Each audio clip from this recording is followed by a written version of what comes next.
সাকিবকে দেখেই ক্রিকেটে আসা, অনুপ্রেরণার গল্প শোনালেন শান্ত। বাংলাদেশ টেস্ট দলের অধিনায়ক নাজমুল হোসেন শান্ত বর্তমান দেশের ক্রিকেটের অন্যতম গুরুত্বপূর্ণ মুখ। তবে নিজের ক্রিকেট যাত্রা, নেতৃত্বের দর্শন এবং অনুপ্রেরণার কথা বলতে গিয়ে এখনও সবচেয়ে বেশি গুরুত্ব দিলেন সাকিব আল হাসানের নামকেই।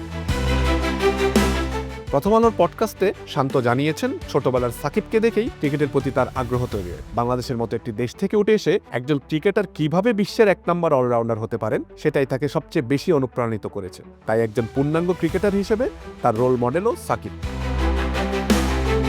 শুধু খেলোয়াড় হিসেবে নয়, অধিনায়ক হিসেবেও সাকিবের প্রতি মুগ্ধতা রয়েছে শান্তর। আন্তর্জাতিক ক্রিকেটে তার ক্যাপ্টেন্সি আইডল মহেন্দ্র সিং ধোনি হলেও বাংলাদেশ ক্রিকেটে সাকিব আল হাসানের নেতৃত্বকেই অনুসরণ করার চেষ্টা করেন তিনি। পডকাস্টে শান্ত আরও জানান, কঠিন সময়গুলোতে এখনও নিয়মিত সাকিবের সঙ্গে যোগাযোগ হয় তার। বিশেষ করে ক্রিকেটীয় বিষয় ও মানসিক চাপ সামলানোর ক্ষেত্রে সাকিবের পরামর্শ তাকে সাহায্য করে। অন্যদিকে ব্যাটিং নিয়ে সবচেয়ে বেশি মানসিক সহায়তা পেয়েছেন তামিম ইকবালের কাছ থেকে। এমনকি সর্বশেষ বিপিএলেও নিজের কিছু সমস্যা নিয়ে তামিমের সঙ্গে আলোচনা করেছিলেন বলে জানান তিনি।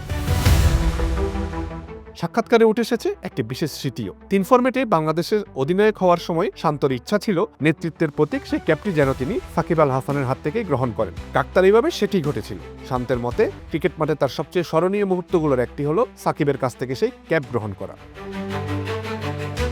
বাংলাদেশ ক্রিকেটে নতুন প্রজন্মের নেতৃত্ব প্রতিষ্ঠিত হলেও শান্তর কথা স্পষ্ট, তার ক্রিকেট দর্শন ও মানসিকতার পেছনে এখনো সবচেয়ে বড় প্রভাবক সাকিব আল হাসানি। আমজাদ হোসেন আবির, খেলা 71।